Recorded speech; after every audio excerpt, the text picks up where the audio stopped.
Bem-vindos ao nosso canal de estudos da Igreja Pentecostal Unida Brasil, Liberdade 2, sobre a liderança do pastor Antônio Lino. Bem-vindos ao nosso canal, também da Igreja Tal da Graça, esse nosso ambiente de meditação na Palavra de Deus. Sejam bem-vindos à nossa série de estudos em busca da verdade. Ao abrir sua Bíblia, abra o seu coração. Nós estamos estudando as Sagradas Escrituras, de Gênesis até Apocalipse, e nós começamos já faz alguns domingos, estudando um pouco mais aprofundado, de uma forma um pouco mais aprofundada, estudando sobre a criação do mundo. Nós já estamos no 5º dia, da criação. Nós já falamos sobre o primeiro dia, o segundo, no primeiro dia, onde apareceu a luz, no segundo dia, onde foi feita a separação entre as águas de cima com as águas de baixo. No terceiro dia, nós vemos a separação entre a terra e a água, e aparece as árvores, as plantas que dão sementes. Nós falamos também um pouco sobre o 4º dia, quando Deus cria os luminares, o sol e a lua para governar o dia e a noite, e as estrelas.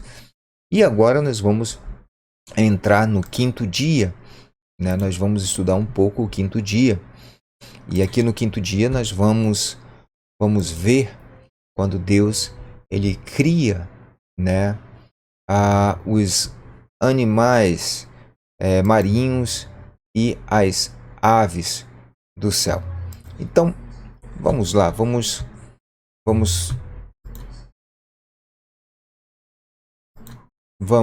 ao texto, Nós temos aqui o texto que diz, no 5º dia, nós temos mais trabalhos criativos feitos por Deus por meio ou com a água. Antes de começarmos a lermos o texto, nós precisamos lembrar uma coisa importante aqui, uma parte bem importante do nosso estudo. E qual é? É que desde o primeiro dia, Deus vem numa sequência, vem numa direção de criação. Ele vai criando as coisas, e a partir das coisas que ele cria, essas coisas criadas servem de instrumentos, servem de meios, servem de pontes para a criação de outras coisas. Por isso, nós falamos sobre mais um trabalho criativo feito por Deus por meio ou com o que foi criado anteriormente. No caso aqui, a água.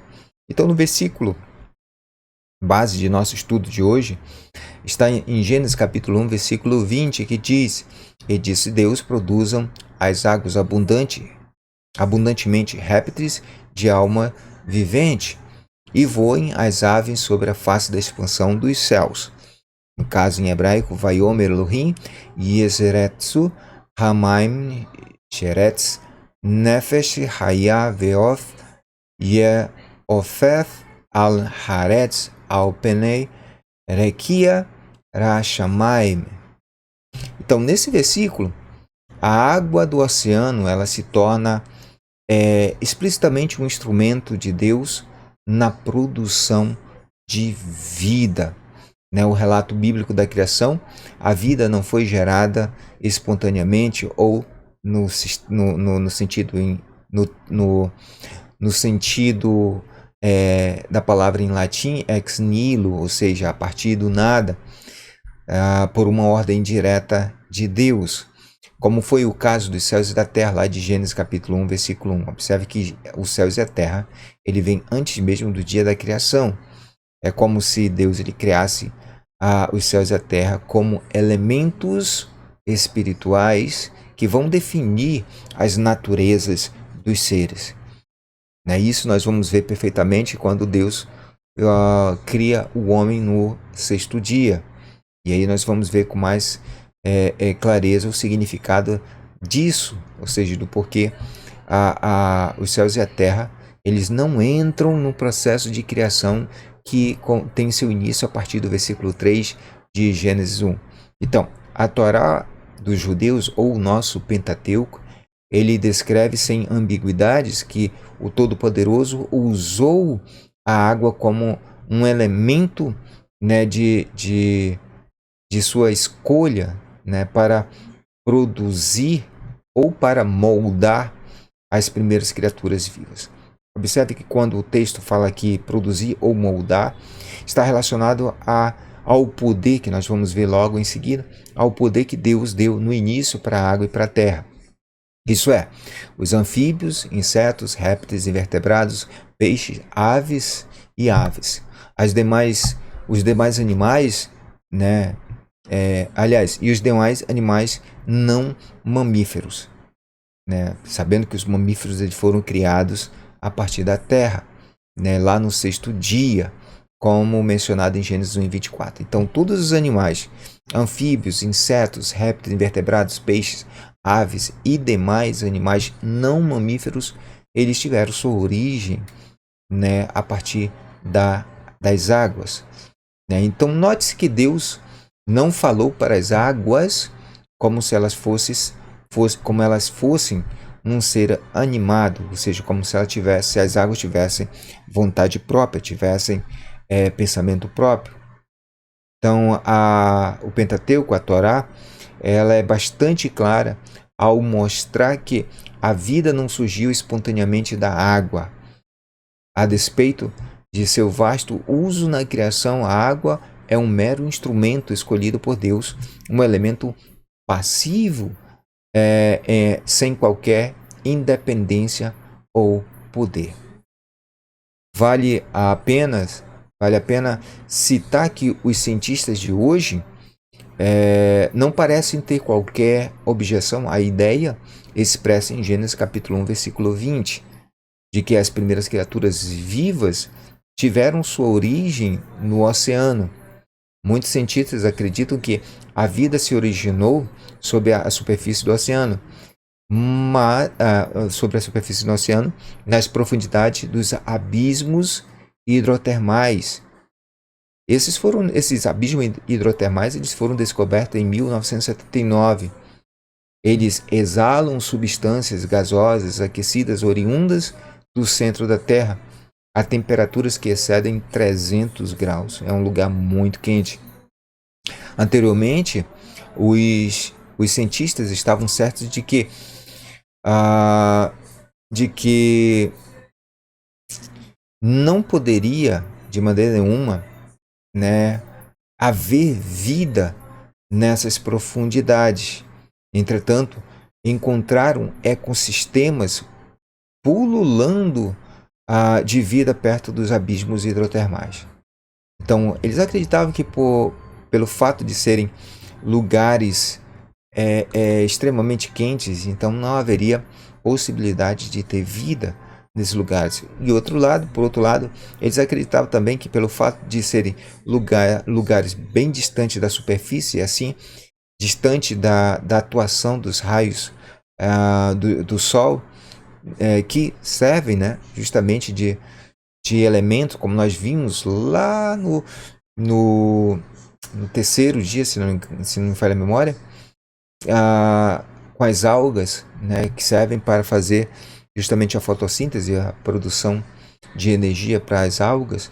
Eles acreditavam que não seria possível ter vida nesses lugares, né? Então esses ecossistemas continham vários tipos de peixes, né, vermes, caranguejos, bactérias e outros organismos que encontraram uma forma de sobreviver ao ambiente hostil sem receber energia proveniente da luz solar.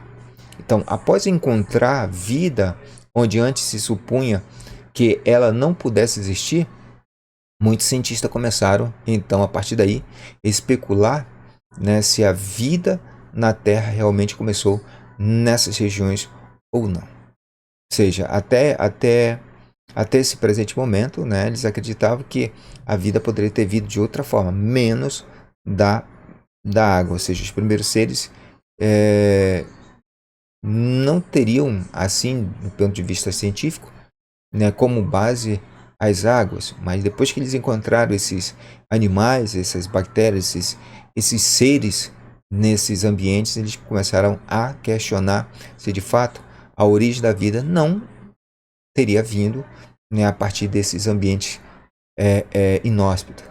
Então, nós observamos aqui nesse primeiro momento que a ciência, ela de maneira nenhuma se contrapõe ao que está escrito em Gênesis 1:20, mas através de seus experimentos, através de suas pesquisas, ela simplesmente vem para ratificar ou confirmar, né, aquilo que está escrito.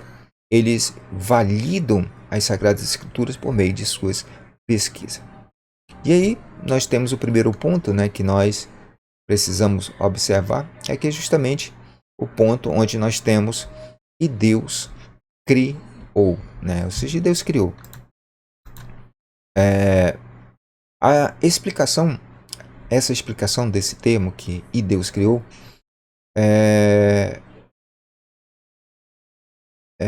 ela pode ter duas partes da criação que foram criadas a partir da água.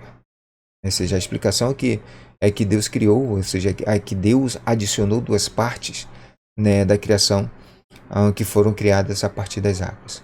Então existem dois elementos que Deus cria para gerar as criaturas, né, marinhas. E isso fica expresso nas seguintes palavras: e todas as almas viventes. Isso porque as águas não foram suficiente para trazer a existência, ao contrário do que foi feito pelo solo na produção de ervas e ervas, pelo que a proclamação de Deus foi suficiente para isso. Nós precisamos saber que nenhum agricultor, nenhum criador, eles podem criar mais do que está no potencial do seu próprio crescimento. Pois como pode uma pessoa, né, dar o que não tem? E eis que a água e a terra carecem de espírito vivo. E de onde teriam espírito para dar aos que criam?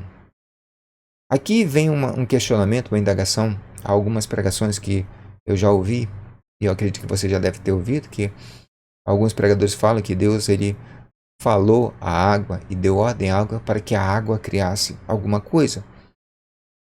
No entanto, né, a água ela tem um poder, tinha um poder, assim como a terra também tinha um poder. No entanto, o poder da água ela não era um poder completo. Ela precisava de algo a mais. Observe que na terra, a terra possuía todos os elementos necessários para que as plantas, as árvores e os seres vegetais pudessem ter a sua existência. Observe que a terra, Deus capacitou com todos os elementos necessários para que, quando a terra ouvisse a sua voz, ordenando que dela fosse gerada as ervas, as árvores, né, a relva, a terra pudesse responder dentro daquilo que ela tinha como poder. No entanto, quando nós passamos para a água ela tinha apenas um poder de trazer à tona uma forma, trazer à tona apenas os corpos dos seres que haveriam de viver sobre ela e sob ela. É como nós podemos dizer que a água ela tinha poder apenas de dar a forma, não dar o espírito. Da mesma forma como a terra, em relação aos seres que vão ser criados no sexto dia, seguirá o mesmo exemplo do quinto dia. Ou seja, a terra dará apenas a forma, mas Deus dará a vida àquelas formas.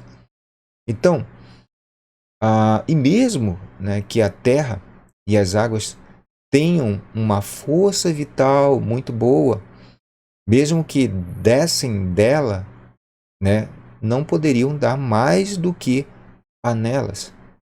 Ou seja, isso seria insuficiente para os peixes e pássaros. Portanto, o poder deles não era suficiente, né, e Deus teve, né, que criar um espírito vivo. E isso é o que se quer dizer quando se afirma e ele criou.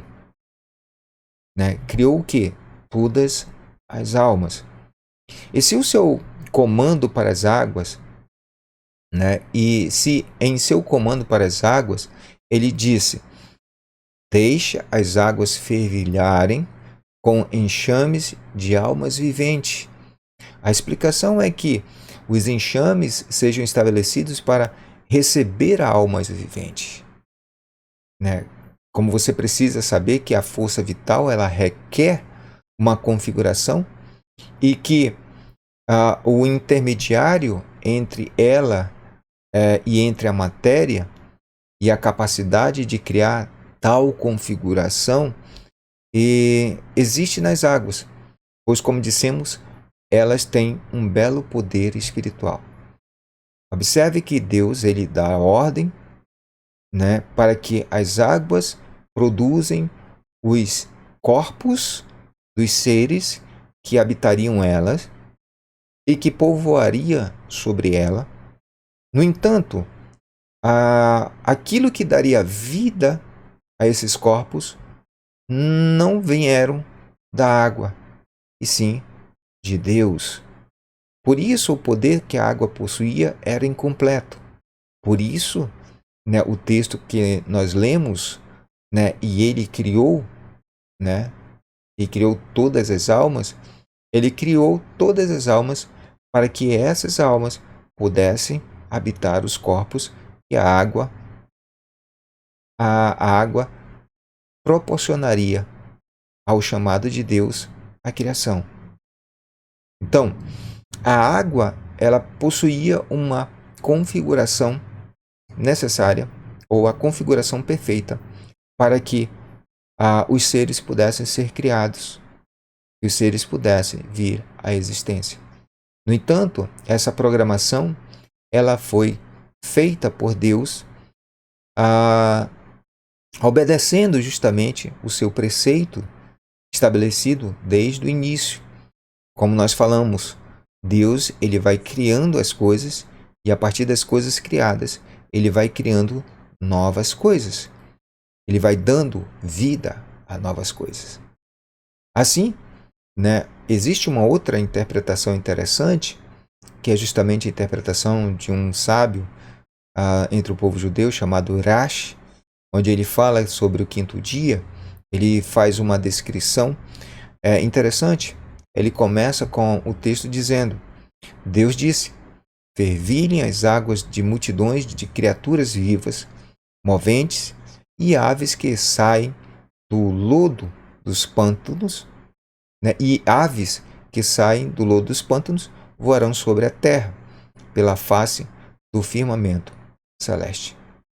Aqui Irashi ele estabelece uma classe de seres, né, criados a partir das águas, uma dos mares e oceanos e a outra a partir dos pântanos, né, dos igapós, como nós amazonenses podemos conhecer muito bem. Então, os peixes nascem dos oceanos e dos rios, e as aves surgem a partir do lodo dos pântanos, né, do lodo dos pântanos. É interessante essa interpretação do Rashi. No entanto, todos eles nascem a partir das águas.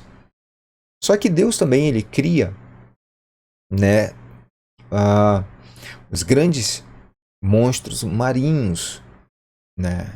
E de acordo com o significado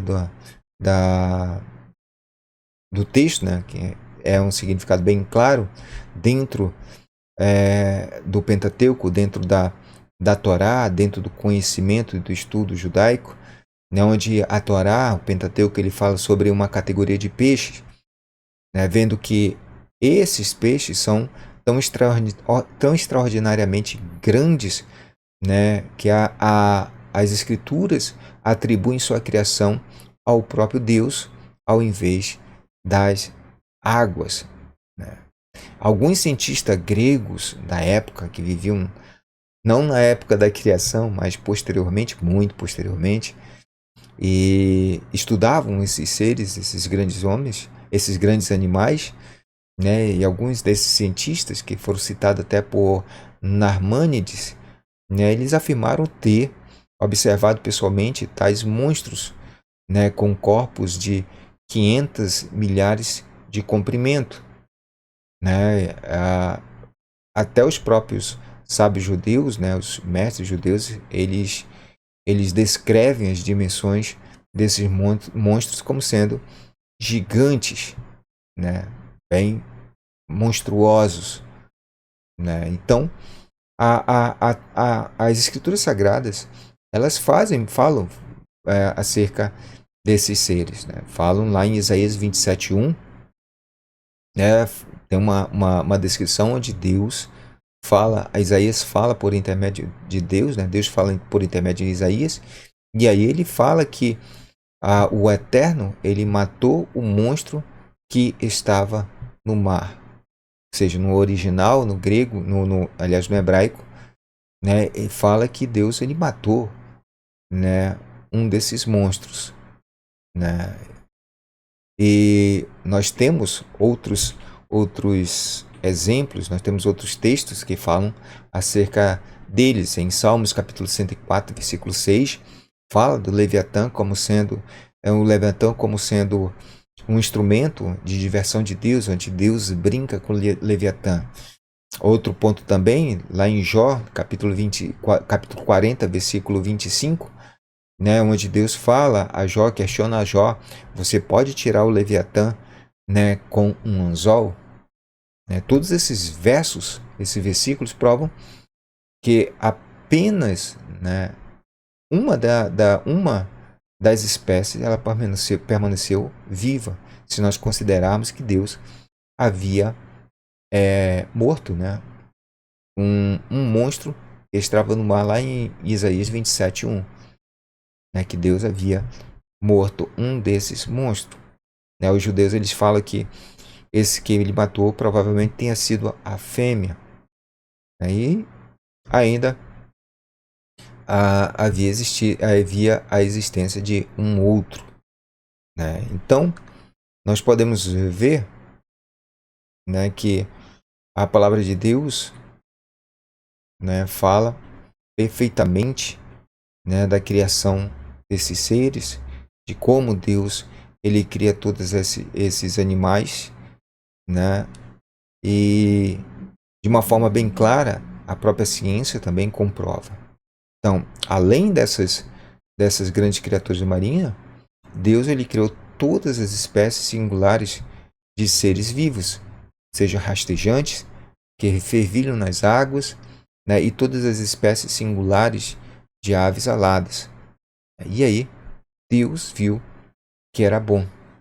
Deus ele abençoa, né, os peixes, ele abençoa as aves e os anfíbios com uma bênção que os judeus eles falam nos seus comentários. Segundo os seus comentaristas, eles dizem que Deus abençoou esses seres, dizendo: no futuro eu permitirei que os humanos vos comam e que alguns de vós comam uns aos outros. Portanto, sede não só férteis, produzindo-vos uma vez, mas sede bem prolíficos, gerando prole numerosas ao longo da vida. Enchei as águas nos mares e as criaturas voadoras se multipliquem na terra. Observe que a dieta do homem inicial ela era toda vegetal, era legumes, era ervas. Mais tarde, posteriormente, Deus ele adiciona os peixes. Depois, mais tarde ainda, Deus adiciona a carne, quando ele faz ali na saída de Noé da arca, ele reafirma a aliança com os homens e ali ele estabelece uma mudança na dieta do homem, colocando a carne agora como uma das possibilidades de alimentação do homem. E aí foi tarde e manhã do quinto dia. Então, o quinto dia ele é marcado, mais uma vez, pelo processo criativo de Deus, usando aquilo que ele já havia criado para dar vida a outros seres. Espero que tenham gostado desse pequeno desse pequeno comentário sobre a criação, né? O processo de criação no 5º dia. E no próximo domingo nós vamos dar continuidade aqui no nosso canal de estudo da Igreja Pentecostal em Brasil Liberdade 2, né? E nosso canal da Igreja Digital da Graça. Vamos dar continuidade à nossa série de estudo em busca da verdade ao abrir sua Bíblia, abrir seu coração. Como eu sempre venho falando, né? Deixe nos comentários, deixe embaixo os seus comentários, o que você achou, alguma colocação, para que na próxima aula nós possamos ver as observações de vocês e também comentarmos, né? É sempre bom ter essa contrapartida, saber o que vocês estão pensando, o que vocês entendem também, qual é o outro ponto de vista que vocês podem estarem trazendo à nossa série de estudo. Deus abençoe a todos, fique com Deus, não esqueçam, né? Se você gostou, curta, compartilhe, comente, deixe aqui embaixo os seus comentários. Que Deus abençoe a todos, fique com Deus, até o nosso próximo encontro no próximo domingo, se Deus assim nos permitir. Até a próxima, gente.